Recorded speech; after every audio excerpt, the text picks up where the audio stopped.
Shout out to Pusha T. He just got off the phone, and of course he was speaking on my homie right here, and it's great to have him on the first show of 2013. Happy New Year, 50. What's up? Oh man, everything's good. We out here in Atlanta shooting a Man, video for major distribution. it's a good look right there, man. Radio spins is up. Everybody's loving that record, man. Yeah, man. You know what? It's been I've been waiting to release these records. You gotta understand what it feels like. I was sitting there itching to put the music out. You know what I'm saying? Like I got Snoop to record his pass. Me and Snoop did it, and then I sent it to Jeezy. Yeah. That Jeezy came back. It was done. You know, I just went through a process. I like some of the things that, you know, usually I like talk at the end of my records and stuff like that. Yeah. And Snoop wanted to do that on his joint. So he actually put the piece where he actually talked at the end of the record. And it felt so good. Like, I was like, nah, man, I got to be there. Like, I got to stay. Get out of here, bro. A song like that. Like, cause, you know, because I any other time I would probably take it and just say what I need to say at the end of it. You know what I mean? There definitely wasn't no Snoop Lion on that record. He called last week, and he said you transformed him to Snoop Dogg that day when he did your record. Yeah. You know what's the Snoop Lion thing, like what Snoop does is interesting because he creates a whole, creatively, an artist creates a project and say this is what this is. Like when I was doing the Black Magic album, I wrote everything in one little pocket. Like I wanted it to have a specific feeling for it. And then I decided I didn't want the general public to hear it because it had been such a long layoff. Yeah. That they needed to hear 50 Cent. You see what I'm saying? Mm. And I just put it to the side. It's no difference from what M did with Relapse because he recorded so much music in that time frame. He had Relapse 1 and Relapse 2. And my favorite music from that period was on Relapse 2, but it never came out. He ended up going to Recovery because he didn't like the response that he got okay. Relapse. You know, so with Snoop, with this, the Snoop Lion energy, like I heard a song off of it, it's hot. Like, Yeah. He's giving it a whole new ego. Like, of course, people gonna buck at it because they're gonna anything. People are afraid to change for you to do something different, and he's extreme, giving it a whole new name, Snoop Lion. They go, wow, like what is this gonna be? Yeah. You know what I'm saying? Like, because they sure Snoop Dogg, they just not sure that they're gonna get what they want from Snoop Lion. I like from what I heard, they should be, you know, anticipating it. I mean, you already know what you're gonna get from a Snoop Lion album.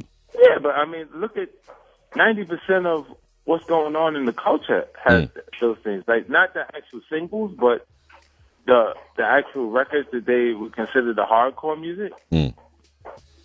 If there's not a weed reference in it, they're talking about a Molly.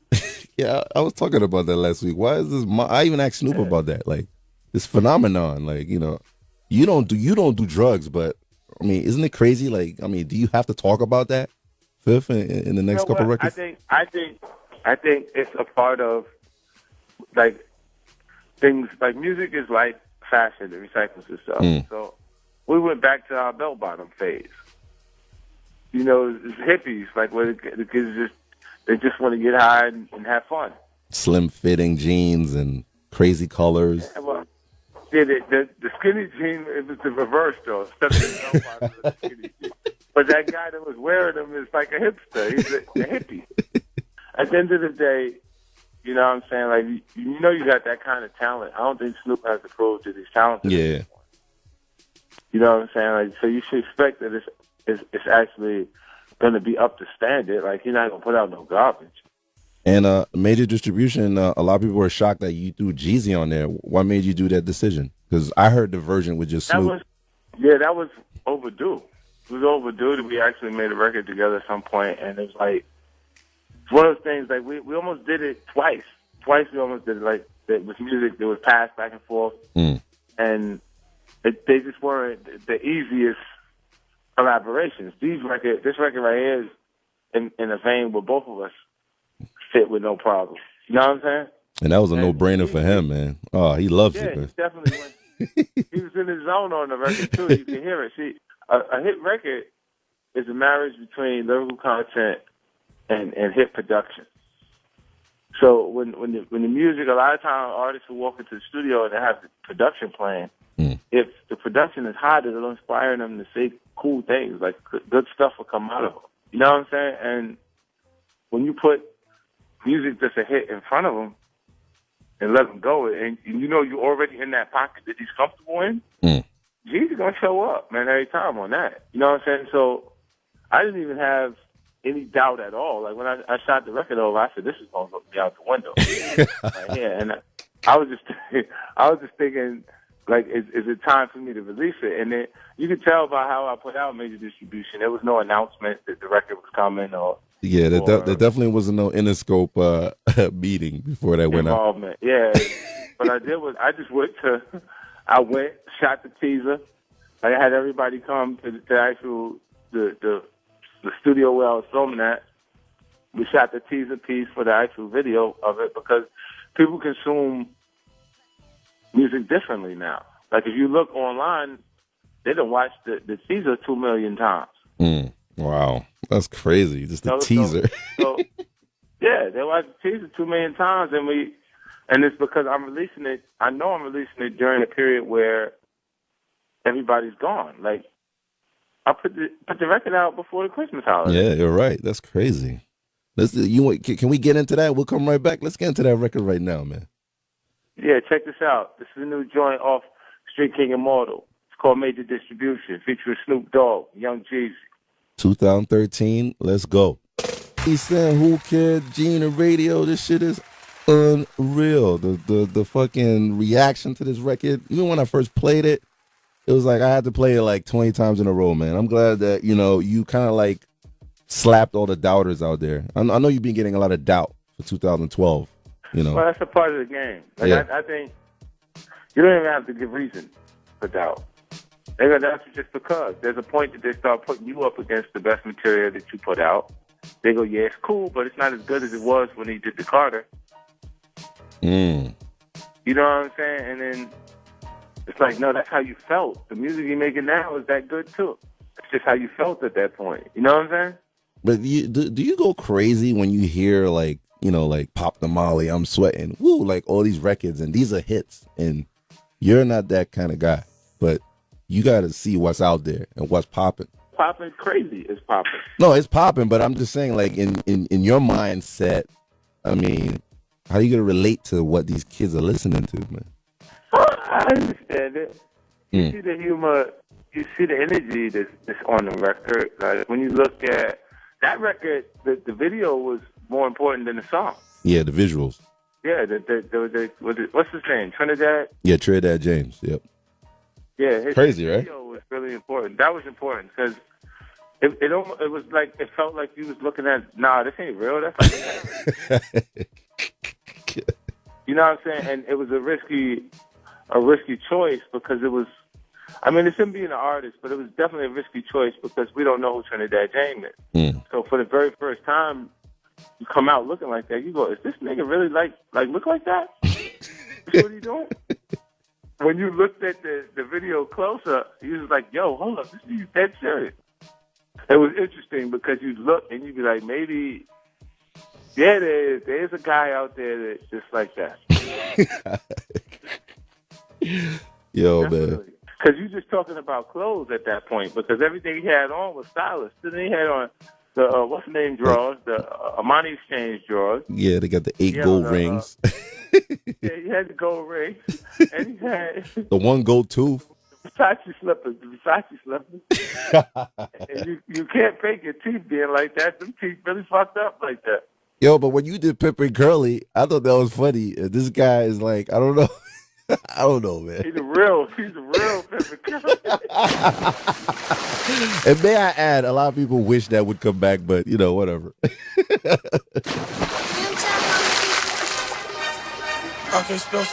Because he do have a gun. We're playing number of hits. We're hitting y'all up. We're hitting up the cars right now. All the cars are getting shot the fuck up. 1-888-45 is a drive-by on Sirius XM. Make sure you're on this channel. He's going to come right back after one more record. And this is one of my joints right here. 50 Cent is on the air. Oh, my God. Do you have a due date for your album, The Street King Immortal? Because, it's the 10-year anniversary. It's the 26th. Oh, wow. Okay. my album came out 10 years ago, February, so That's this one will hopefully impact as strong as Get Rich or Die Trying and be the new wave. and you did quote that. I mean, You did quote that. You worked very hard on this one. yeah, I did. I worked a lot longer on this album Yeah. than Get Rich or Die Trying. It's been fucking 3 years. Like, it's because the differences I've been having with the actual system and stuff, it ain't even a system no more because they done let go. This is the third time they let go 35 people. Wow. Jesus, man, are you serious? Oh my God, man. Yo, 105 people. Who's left? Didn't you tell me that you went to the label? There's only like 3 people running the whole label. Like it was like you went to the office. Well, only 3 people I know. Yeah. Is that crazy? That I really, everybody else is there is new.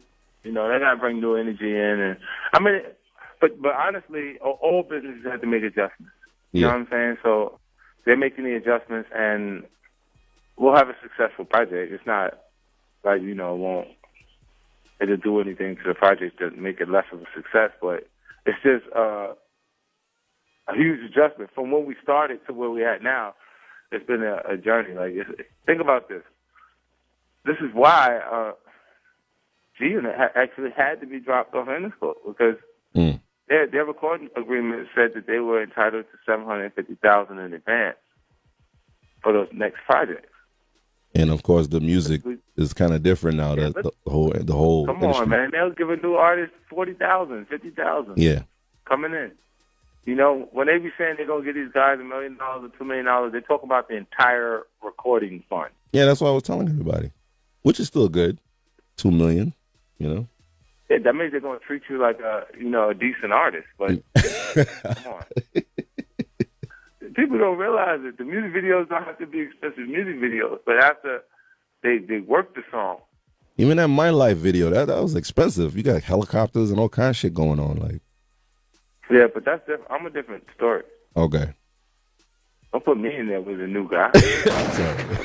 Crazy. Who's not gonna sell 40 million records? A lot of people is speaking of talking about that with the M joint. A lot of people they want to see you and M this year, 2013. There's so many collabo albums out there with 2 artists, and they want to see you and M. I heard you on a blog talking about that, you and him. Is that really gonna happen this year? I said, we got probably enough material around that we could put out an EP or something like that. Yeah.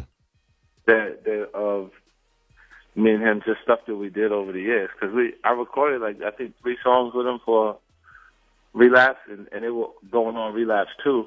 Oh, wow. We did 2 for this album, and I got another song, me and him, on this album. You're not going to leak it, are you? No, it ain't gonna leak because okay. I ain't turning it in. No, you're not gonna leak it. That's the question here. No, it's not gonna leak. I'm not giving it to him. Shout out to Timberland. I just got off the phone with him, and then I'm glad you guys had teamed up. He brought the question up here about your SMS headphones, and now you guys really teamed up. Like, I was bugged out when I saw that. It's exciting. That's really exciting that Tim, wanted to come and get involved with SMS. Because now he has ownership in the company. That's hot. Equity ownership in it, and he's, involved in it the same. It gets him the same incentive that I have with it moving forward and being a success. So you'll be seeing him. We'll be doing big things. We got the CES convention coming up, so yeah, that's it's all out. I'm gonna shout that out right now. You're gonna be at the events at the Cosmo at the Chandelier. That's gonna be like your SMS party, but you're actually gonna be in the booth all week, right? That's crazy. Yeah. You're in the Las Vegas Convention Center. 25. You got a 2,500 square foot booth. Holy shit, man! Damn, you're not playing, yo. We're doing good, man. Like I just, it's obvious that my passion for music is there. Like I like a lot of different things. I like to be a part of the film projects, but that came to me after music. Like after I in a great space at music, I'd be watching. Like, think about when you're traveling, what you gonna do on the plane? Yeah, you got to be bumping them headphones. Any new joint you got? That's right. Either you watching a film, exactly, or you back to the the music, going through the music that you actually have. You know what I'm saying? So for me, like when I actually get a break, I kind of went to film and television because I had already exhausted myself during the work time with music. Like, you know what I'm saying? Like, everybody's album, all the new artists that came out listening to their music, trying to figure out why, you know, people enjoy it or what part of it, what it is. Like to me, like with Kendrick is like kind of like what Tribe Called Quest was back when I fell in love with hip hop. Wow. He creatively has his own lane, and it's not aggressive. It's more it's lyrical. Let me tell you something. You got a certain group. You got groups of people. Like, as I look at them and I see when they brand new, they'll come and all it can do is rely on who they have as a manager, or who they have as you know, there that's more established than them for guidance, right? Mm. But if you look and you see, hold up, the guy that you got is new too. Because sometimes the manager or that guy that you got dealing with those things are coming. They're not as experienced. They haven't been around for 10, 20 years. You know what I'm saying? Like, yeah, in the actual business. So I just say the things that I've seen and that's what made me talk to Jeezy. Oh, okay. I've seen things going on with him. Like, you know, for real, like my biggest anticipation on a new artist tip is to see when people get a chance to really take a good look at Kid. Oh, wow. Okay. And embrace that for what it is. And I've been distant from it. Like, I didn't smother them or just push him into their face like I've done in the past with artists that I've worked with, because I want him to work for his spot. Because what I experienced later was the guys just sat there and waited for me to do the work. You know what I'm saying? So Kid is one of those guys that when him and Paris connect, it's going to be because they did the work, man. It's not going to be because I just put them in the, you know what I'm saying? He's out there working, though. I see him with Juvie. They're doing videos, doing shows. Like, he's out there working, yeah. New Orleans. Yeah. New Orleans, he's out there working, though. So, you know, it's good that they're not waiting for you and they're learning. It's still a learning process, but it's a good look right there. Yeah. You can't do that. Like, now you got, what you do, if you do the work for them, is you end up with these full-grown, full-blown adult babies that just won't do anything unless. So it's like, yo, hurry up, come to my house and tell me what I'm doing to keep my life functional. Yeah, come to my house. Come over here so you can tell me how I'm gonna pay my bills. Yo, Nigga Fifth is crazy. Holy shit! You know what I'm saying? Like, so it's like, so do they work for you or do you work for them when that becomes the regimen? My life, man. Can we get into my life since you brought? Let's get to that real quick. Check it out. This new joint right here is off my album, Speaking Immortal. It's called My Life, featuring Eminem and Adam Levine. It's your boy 50. Feel me? Let's get into it. We're back. Shit is serious. First fucking show of 2013. I got 50 Cent on the line. And then we were talking about SMS audio earlier. What's up with SMS Promotions, man? Shout out to your undefeated fighter, Gamboa. That's a good look right there. First fight, winning. That's right. Wow. That's right. You're rocking Gamboa, baby. You got a big event coming up. Coming up in March. Yeah. And I should look forward to seeing Andre Durrell. He's going to get down like the last week of January, early February. And Billy Gibbs is fighting March 2nd. Wow, man. You know, so, you know what? It's been a learning experience there, too, in that category. Like, I almost can't get involved in anything that just works normal. You don't get stressed out. Like, you got to watch every fight, and then you don't want your fighter to lose. But isn't it stressful? Like the whole process? No, it's not actually. When you got fighters like Gamboa and Durrell, they like these guys are in Durrell's weight class. He's obviously, if not the top fighter, he's the top in the top three. Trust me. Wow. He has some differences, with in the Super 6 tournament.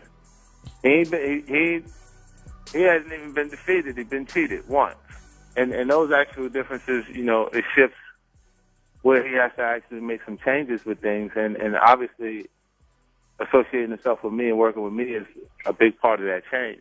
You know, we'll get right to it. Like when you get more guys that you have conversations with, like trying to make the actual matchup with them that change their mind once they realize who the opponent is.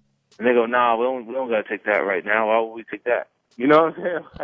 Like you kind of got to be a mandatory defense for you to get the champion to fight. There's one guy that loves you like crazy, and his name is Mike Tyson, and he told me that there's a boxing, I don't know, Illuminati that might come at you. What is that about? Is that true? Well, the old regime don't like nothing new involved. Okay. You know, so as much as, you know, I don't care. I know that. You know what I'm saying? I don't care what you're talking about. Like, they didn't want me in the music business. Yeah. Yep. I don't know. I haven't been anywhere for the first time and people were excited to see me. Yeah. Every time I come, after a while, they get excited. They say, hey, well, we can't get rid of you, so we might as well, you can't beat them, join them. Hey.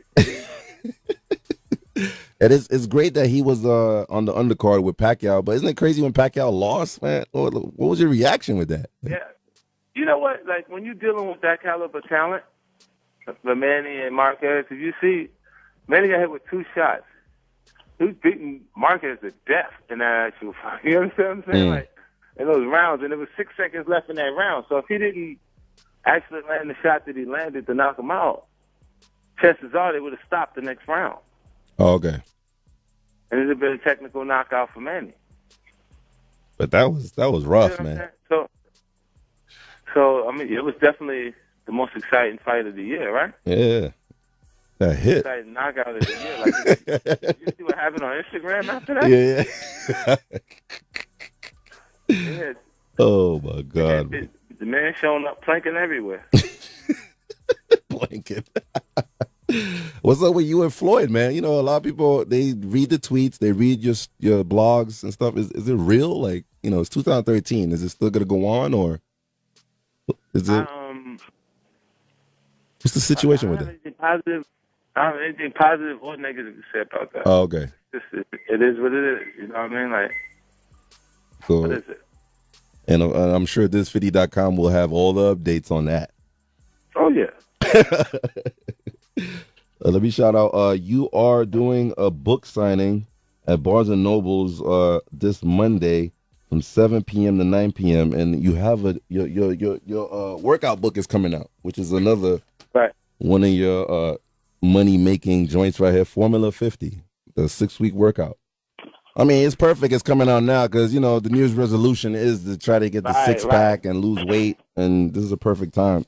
And they can get a chance to see everything that I've acquired over the years, because I've paid for nutritionists. You've seen it yourself, and personal trainers travel with us and to kind of teach me the stuff that was necessary for me to, you know, fluctuate physically at times. Like when I dropped the 50 pounds for the that movie was serious. Things fall apart. Yeah, and I really didn't have 50 pounds to lose when I lost that weight. You know what I'm saying? Yeah, I know, man. I was like in pure shock when I saw that. But in this book, are you releasing the secrets you've learned to look the way you look? Because, you know, there's a lot of regular people out there. Yeah, like and I actually talk about, you know, just the things that the motivation. Oh, okay. So it's a mind thing. Yeah, because it's completely mental. The entire process is. Like, you know how people put the scale and look every 2 seconds? Yeah. Like that right there. When you train and you come back and you work some water off and you look and you say, oh, shit, I lost 2 pounds. And then you come back the next day after you just trained hard again and you look and you like, that shit said I put on a pound. Yeah, it's like a fucking back and forth thing, man. I hope. Yeah. You'll be frustrated after a while. Just like fitness is it's a lifestyle. You know, if you're gonna do it, then get in there, work, and before you know it, you'll see that you've decreased. If the eating habits is more important than, well, as important as the physical training. This DJ. The holy man. Last time you were on air, Chris Lighty was alive. I'm happy that you got that private investigator to go back into that situation, man. Well, you know, is there any updates on that, or you know, your thoughts on that on this show? Nothing that I should talk about publicly, but of course, in Chris's case, I mean, it's been an adjustment for everybody. It worked for him for a long period of time. Like I worked with him my entire career, so I've been making some changes there. It affected even the things that I've done on this actual album, because I didn't intend to have New Day be the first single off my album. New Day was a record that I recorded that was originally produced for Dre's Detox, and it sat around for so long. Like they had sent it to Alicia sent it back with the chorus on it, and then because they sat on it for so long, you know, Swiss was like, man, this is a hit, man. So he went and he reproduced the record. Yeah, that's crazy. He reproduced the record, did the whole thing over, the whole record over, and put it out with, you know, just Alicia on the record. Oh, wow. Serious? Oh, shit. Yeah, and as that happened, the fire alarm went off, and everybody was like, we got to put out, like, they wanted to put out my version so they wouldn't lose the opportunity to use it. Oh, okay. And I was like, oh, whatever. Go ahead. You know what I'm saying? So we put it out, but the timing made it less of a hit than it would have been. You know what I'm saying? Yeah. That's crazy, though. It dropped out there like that. And, I mean, it was, not to take anything from it, but it just wasn't. Imagine if New Day was coming right now after you've heard My Life and made the distribution. Oh, yeah, you're right. Damn. You feel what I'm saying? Like, so that's what I'm looking at. Like, and it ended up falling out as the first record that you heard instead of the third record. And then when Chris dying, at that point, there was so much going on. I was dealing so much that I never went to shoot the music video for a New Day. That's nuts, man. We never shot it, so we didn't do anything to really support that record, you know, being the first record, because I just went back to the drawing board. I said, hold up, let me just do it the way I intended to do it instead of following through with, you know, like the false launch, continuing the false launch. Wow. Man, this is the first time I've heard this too, man. That's crazy. Yeah, so I mean, it's all good. Like I think when people get a chance to hear the full body of work, they go, wow, like he really put his back in it. Like he really worked on this. And like I put musical interludes on this actual album instead of a whole lot of talking and stuff like that. Because I made so much music, I just want to kind of get it out, like get it off my chest. There's a lot of thing going on out there with the N-word, man. You this Django movie. How many times you said the N-word on your album? Are they gonna count? I don't know. That's what they do now? Yeah. You sit there and count how many times you heard the word. And look, the Django movie, I went to see it at the premiere of the action film before it came out. And my take on it is it was done in the fucking time where the word slavery. But the guy that had issues with you, Spike Lee, is going at Jamie Foxx now.